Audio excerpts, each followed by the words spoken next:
Hey, what's up everybody? Welcome back to the channel and welcome to your Arizona October bass fishing report for 2024. Appreciate your patience on this one. We're in later October, but I wanted to get you guys some actual updated information from my personal trips that have been out on the water here in Arizona. Hopefully we'll get these things back to the beginning of the month, but you know, we're talking October, but we're talking also as we roll into November. What I talk about in this report doesn't shut off on November 1st. I mean, it rolls for a little while. So we'll talk about what's happened this past month, what I think is going to happen over the next month, and everything in between. So thanks again for watching. If you guys haven't subscribed to the channel, please do so. Drop me a comment down below. Let me know how fishing's been for you. You know, make a recommendation for a video, whatever you guys would like to see. So let's dive into it. And as usual, I like to start at the top of the Salt River chain at Lake Roosevelt. Probably my favorite lake in central Arizona, day in and day out, and I've been spending a lot of time over there recently. You know, the topwater bite's really good. I've had a few guide trips that have panned out really well, throwing the top waters, fishing deep. If you guys are interested in a trip, you can send me an email. It's azangler@gmail.com. I'll drop that in the description below. But overall, it's been really good. A lot of top water, some deep fishing, and the lake's just got so many fish in it that right now is one of the times of year where you can kind of go pick your poison and you know, fish however you want to fish. There's going to be fish for you at that depth. So what's happening though is there were a lot of fish in that 15 to 30, and there still are some fish there. But I've also seen a big push. Some of these fish have gone shallow. There's a lot of fish up on the bank, and then some are starting to get out in the open water, chase bait, and they're going to go super deep really soon. That's going to open up the jig and spoon bite and stuff like that. We're not quite there yet. I looked for that a couple of my trips this past week, and it's not really great yet out there. But we've caught them every which way. Topwater bite's been really good. Buzz baits, popping baits, the Berkley Chopo, catching some on soft jerk baits, catching a few on crankbaits. When we go deeper, we're catching them on the drop shot. I mean, the drop shot bite's still excellent if you want to just go out and catch numbers and utilize your electronics. You know, they're just out on that deep structure, and there's plenty of fish out there. I'd even say that some of our better fish have come out there. A couple good ones on topwater, but the better average has been out a little bit deeper.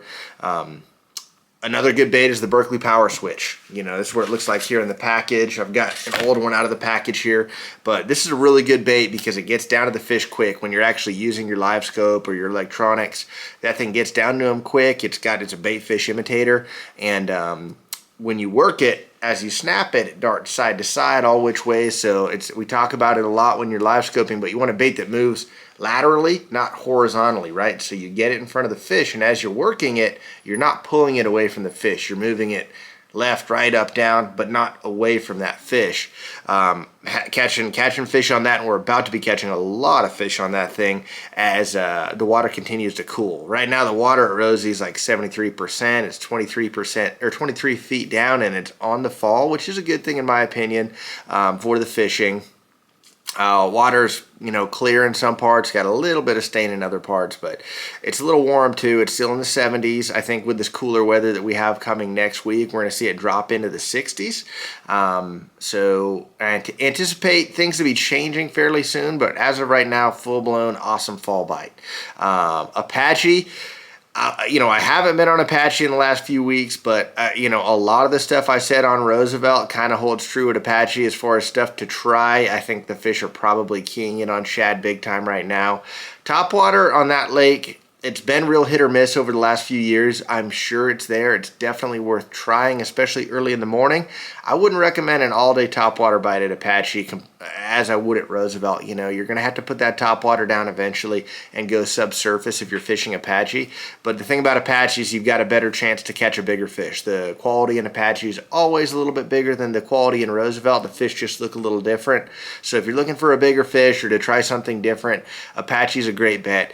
They are getting a lot of the road chip sealed, so that dirt road that we've dealt with for so long, you're not going to have to deal with it too much longer. Last time I went through, a lot of the sections were already chip sealed, which is essentially basically drives like it's paved. So it's getting easier to get to. Still not going to get the pressure that Roosevelt gets, but it's a cool option to check out.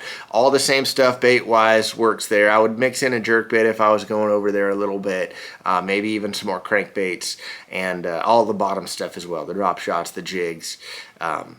It's all in play. It's a lake that you can do a lot of different stuff on as well. Don't expect quite the same numbers that you're going to get at Roosevelt, but again, the quality could be a little bit better for sure. A little further on, going to Canyon. Canyon is its usual self. It's full, very hit or miss. It's got the giants in it. You can go down there this time of year, and I like to fish shallow if I'm out there this time of year. The deep bite's about to be the way to go.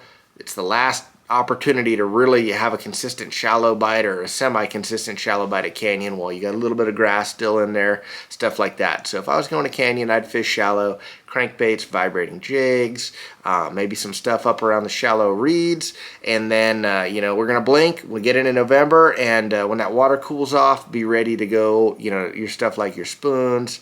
If you're a big swim baiter, that season is really gonna get kicking really soon too. So if you're looking for a big fish, that's always a good place to go. Saguaro, very similar to Canyon, very hit or miss. There's still a lot of shallow grass in the lake, and that's been kind of the best deal. If you can get around some of that shallow grass or shallow rock, you've got an opportunity to catch some topwater fish early in the morning. And after that, you've really kind of got to slow it down. It seems like that low light has been the key out there. So once that sun's up high, slow it down, flip, drop shot, throw a wacky rig, something like that. Especially if you don't have any wind. Those big fish in there are so smart. But there have been a few big fish caught. I had a tougher day out there yesterday, the toughest day I've had in quite a while. But you could see, I've seen and heard glimpses of it still being good if you're there at the right time. So, and honestly, I hate to say it, but that's going to kind of get a little bit tougher as time goes on too.